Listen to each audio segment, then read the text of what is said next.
اللہ قرآن میں فرماتے ہیں مثل الذین حملوا التوراۃ ثم لم يحملوها كمثل الحمار يحمل اسفارا بئس مثل القوم الذین كذبوا بآیات اللہ واللہ لا يهدی القوم الظالمین۔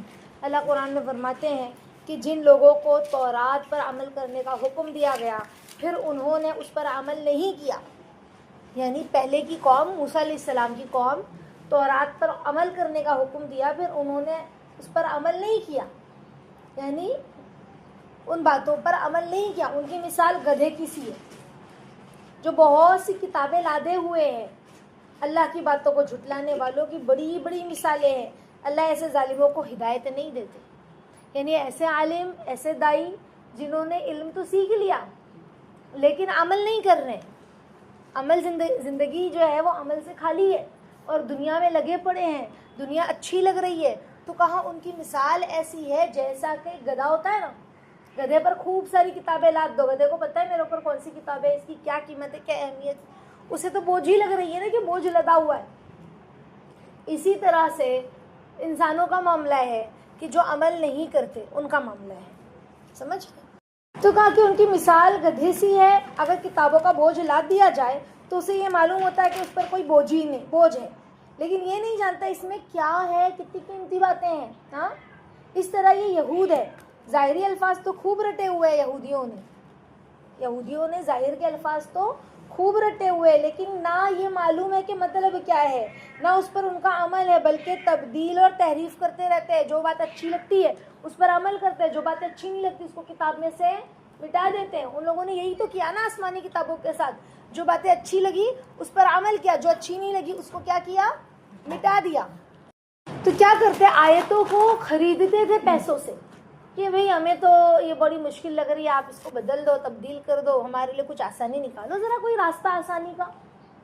تو ان کے جو عالم ہوتے تھے کہتے ہاں ٹھیک ہے آیتوں کو چینج کر دیتے تھے، نہیں اس کا یہ مطلب نہیں، یہ مطلب ہے، بدل گئی آیت۔ تورات کے جو عالم ہوتے تھے، تورات سمجھتا ہے نا، وہ کتاب جو موسیٰ علیہ السلام پر نازل ہوئی، لیکن یہ سمجھ رکھتے ہوئے پھر بھی اس کا استعمال نہیں کرتے تھے۔ اور اللہ قرآن میں فرماتے ہیں سورہ بقرہ میں وَلَا تَلْبِسُوا الْحَقَّ بِالْبَاطِلِ وَتَكْتُمُوا الْحَقَّ وَأَنْتُمْ تَعْلَمُونَ، ہے نا، وَأَنْتُمْ تَعْلَمُونَ، کہ حق کو باطل کے ساتھ خلط ملط نہ کرو، نہ چھپاؤ، تمہیں تو اس کا علم ہے۔ مطلب میں نے وہی بتایا نا کہ یہودی کی عادت تھی، بدخصلت عادت تھی کہ حق کو چھپا دیتے تھے عوام الناس سے، علم ہونے کے باوجود بھی وہ ان لوگوں کے ساتھ جو ہے علم تھا انہیں، لیکن عوام الناس سے وہ بات چھپا دیتے تھے کہ انہوں نے کہہ دیا کہ بھئی چھپا دو، رہنے دو، تو یہ ان کی بہت بری عادت تھی۔ تو آج ہمارا حال اگر ہم اپنے آپ کو میچ کریں وہ یہودیوں سے، تو ہمیں اور ان میں کیا فرق ہے؟ ہمیں ان میں کوئی فرق نظر آتا ہے؟ آپا کچھ تو راستہ نکالو، کچھ تو ہوئے گا، سمجھ رہے ہیں؟ اور ہم سیکھ رہے ہیں، ہمارے اندر عمل کتنا ہے؟ ایک عالم جس طرح سے ہوتا ہے، با عمل عالم، اس کے اندر عمل کتنا ہوتا ہے ایک عالم کے اندر۔ تو آج ہم اگر اپنے آپ کو دیکھیں تو ہمارے اندر ہمارے ساتھ کیا معاملہ ہے، ہم کیا معاملہ کر رہے ہیں؟ ہاں، تو مطلب ہم نے کتنا سیکھا اور کتنے فیصد پر عمل ہے؟ ہم جو سیکھ رہے ہیں وہ کتنا سیکھا ہے اور کتنے فیصد پر ہم عمل کر رہے ہیں، ہم یہ دیکھیں۔ تو ہم علماء حق ہیں یا علماء سو؟ یہ علماء سو یعنی برے علماء، سمجھ ہے؟ تو ہمارا شمار علماء حق میں کہ سو میں؟ ہم بھی تو علم حاصل کر رہے ہیں نا، تو کیا شمار ہے ہمارا، کس چیز میں؟ اور ہمارا سال ختم ہونے والا ہے، مکمل ہونے والا ہے ہمارا کورس۔ تو آج اللہ رب العزت نے ہمیں یہ موقع دیا ہے، یہ کیا کہتے ہیں، اللہ رب العزت نے ہمیں سکھایا ہے، تو ہم نے کتنا عمل کیا؟ ہم دیکھیں اپنی زندگی کو کہ ہم نے کتنا عمل کیا اپنی زندگی میں۔ تو کہیں ہمارا اور ان کا معاملہ ایسا تو نہیں ہے کہ خوب سارا علم حاصل کر لیا لیکن مثال کیسی ہے؟ ایک گدھے جیسی، یعنی گدھے پر کتابوں کا بہت سارا بوجھ ہے لیکن عمل کچھ نہیں ہے نا۔ اور صرف یہی معاملہ نہیں بلکہ علم تو سیکھ لیا لیکن دنیا میں لگ گئے، دنیا داری میں لگ گئے. دنیا داری سے مراد دنیا کو اوڑھنا بچھانا, دنیا اچھی لگنے لگی, اللہ کا احساس, اللہ کا خیال, اللہ کے بندوں کا خیال دل سے نکل گیا. یہ دنیا داری ہے. سمجھ رہے ہیں؟ اللہ تعالیٰ ہم سب کو عمل کرنے کی توفیق عطا فرمائے. ایک انشاءاللہ ہم آگے پڑھیں گے حدیثیں کہ کس طرح سے ایک عالم ہونا چاہیے, ہے نا. اللہ تعالیٰ ہمیں عمل کی باعمل عالم بنائے. حضرت عمر رضی اللہ تعالیٰ عنہ نے کعب رضی اللہ تعالیٰ عنہ جو کہ تورات کے بھی بڑے عالم تھے, ان سے پوچھا جب علماء علم کو یاد کر لیں گے اور اچھی طرح سمجھ لیں گے پھر کون سی چیز ان کے دلوں سے علم کو لے جائے گی. کیا پوچھا؟ علم یاد بھی کر رہے ہیں, سمجھ بھی رہے ہیں, تو کون سی چیز علم کو دل سے لے جائے گی؟ تو کعب رضی اللہ تعالیٰ عنہ نے کہا 2 چیزیں. ایک تو دنیا کی لالچ, دوسری لوگوں کے سامنے اپنی حاجتیں لے جانا. 2 چیزیں علم کو لے جائے, یعنی لوگوں کے سامنے ہاتھ پھیلانا, میں بہت پریشان ہوں, میرا یہ مسئلہ, میرا وہ مسئلہ. سمجھ رہے ہیں؟ یعنی لوگوں کو اس نگاہ سے دیکھنا. دوسرا کیا کہا؟ دنیا کی محبت. تو انسان لوگوں کو اپنی حاجتیں لوگوں سے جو مانگتا ہے یا پوری کرواتا ہے تو کیا مقصد ہوتا ہے؟ دنیا ہی کمانا تو ہوتا ہے نا, کہ مجھے اور مل جائے, اچھا مل جائے, زیادہ مل جائے. سمجھ رہے ہیں؟ تو یہ 2 چیزیں جو ہے کہا کہ دلوں سے علم کو لے جائے. اللہ اکبر. ایک مرتبہ حضرت علی رضی اللہ تعالیٰ عنہ نے ان فتنوں کا ذکر کیا جو آخری زمانے میں ہوں گے. تو حضرت عمر رضی اللہ تعالیٰ عنہ نے ان سے پوچھا, اے علی فتنے کب ہوں گے؟ آخری زمانے میں ہوں گے تو کب ہوں گے؟ تو فرمایا جب غیر دین یعنی دنیا کے لیے دینی علم حاصل کیا جائے گا اور علم کے غیر یعنی عزت اور مال کے لیے علم سیکھا جائے گا اور آخرت کے عمل سے دنیا طلب کی جائے گی. سمجھ رہے؟ آخرت کے عمل سے دنیا طلب کی جائے گی, تب یہ معاملہ ہوگا. یعنی انسان دنیا حاصل کرنے کے لیے سارے وظائف کر رہا ہوگا, دنیا مل جائے, بنگلہ مل جائے, گاڑی مل جائے, گھر مل جائے, منع نہیں ہے, لیکن اللہ کا احساس ہی نہیں ہے کہ اللہ مل جائے, اس کی رضا مل جائے. سمجھ رہے؟ اس کی رضا جوئی کی کوئی تمنا ہی نہیں ہے. تو کہا کہ جب غیر دین یعنی دنیا کے لیے دینی علم حاصل کر رہا ہے انسان, تاکہ میں جب سیکھ لوں تو 4 لوگوں کو پڑھاؤں, پیسے ملے, میری واہ واہ ہو. سمجھ رہے؟ تب کہا کہ فتنوں کا جو ذکر کیا تو یہ فتنے اس میں یہ ساری چیزیں ہوگی. سمجھ رہے؟ حضرت ابو عثمان نہندی کہتے ہیں کہ میں نے تو عمر بن خطاب رضی اللہ تعالیٰ عنہ کو منبر پر فرماتے ہوئے سنا, اس منافق سے بچو جو عالم ہو. کس سے بچو؟ منافق سے جو عالم ہو. اب ہم چیک کریں کیا ہم ایسے عالم ہیں؟ ہاں, لوگوں نے پوچھا منافق کیسے عالم ہو سکتا ہے؟ منافق بھی اور عالم بھی, یہ کیسی بات ہے نا. تو فرمایا بات تو کہے گا لیکن عمل منکرات پر کرے گا. بات تو کہے گا لیکن عمل کس پر کرے گا؟ وہ باتیں جو نہیں کرنی چاہیے تھی ان کے اپوزٹ عمل کرے گا, اور بات کچھ کہے گا کرے گا کچھ, یعنی عمل نہیں ہوگا باتوں میں. حضرت عمر رضی اللہ تعالیٰ نے فرمایا ہم یہ بات کہا کرتے تھے کہ اس امت کو وہ منافق ہلاک کرے گا جو زبان کا عالم ہوگا. اللہ اکبر. اللہ ہم سب کی حفاظت فرمائے.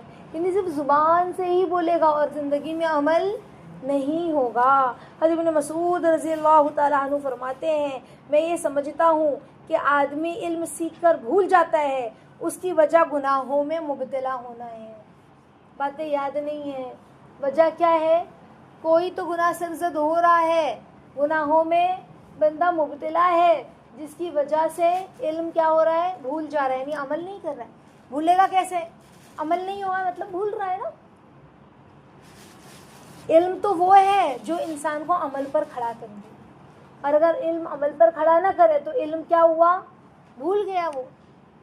حضرت حاتم اسم رحمۃ اللہ علیہ کہتے ہیں قیامت کے دن اس عالم سے زیادہ حسرت والا کوئی نہ ہوگا جس کی وجہ سے دوسروں نے علم سیکھا اور اس پر عمل کیا, وہ تو کامیاب ہو گئے. دوسروں نے علم سیکھا اس کی وجہ سے اور وہ کامیاب ہو گئے عمل کر کے, اور وہ خود عمل نہ کرنے کی وجہ سے ناکام رہا. ابن سماک رحمۃ اللہ علیہ کہتے ہیں کتنے شخص ایسے ہیں جو دوسروں کو اللہ کی یاد دلاتے ہیں, خود اللہ کو بھول جاتے ہیں. دوسروں کو اللہ سے ڈراتے ہیں، خود اللہ پر جرأت کرتے ہیں. اللہ دوسروں کو اللہ سے ڈراتے ہیں، دیکھو اللہ سے ڈرو، اور خود ایسا کام کرتے ہیں کہ انہیں اللہ کا خوف ہی کوئی نہیں ہے، احساس ہی نہیں کہ اللہ دیکھ رہے. دوسروں کو اللہ کی طرف بلاتے ہیں اور خود اللہ سے بھاگتے. حضرت داؤد علیہ السلام نے اللہ تعالیٰ کا یہ ارشاد نقل کیا ہے کہ جو عالم دنیا کی خواہش کو میری محبت پر ترجیح دیتا ہے، اس کے ساتھ ادنا سے ادنا معاملہ میں یہ کرتا ہوں کہ اپنی مناجات کی لذت سے اس کو محروم کر دیتا ہوں، کہ میری یاد میں، میری دعاؤں میں اس کو لذت نہیں آتی.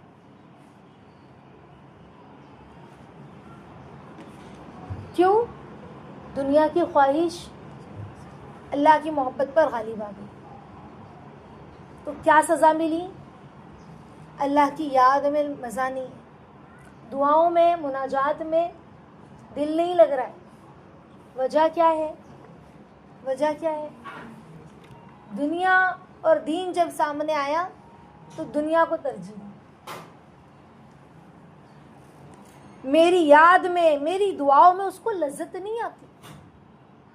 اے داؤد، ایسے عالم کا حال نہ پوچھ جس کو دنیا کا نشہ سوار ہو کہ میری محبت سے تجھ کو دور کر دے. ایسے لوگ ڈاکو ہیں. کیا کہا؟ ایسے لوگ کون ہیں؟ ڈاکو ہیں جو میری محبت سے دور کر دے. اے داؤد، جب تو کسی کو میرا طالب دیکھے تو اس کا خادم بن جا.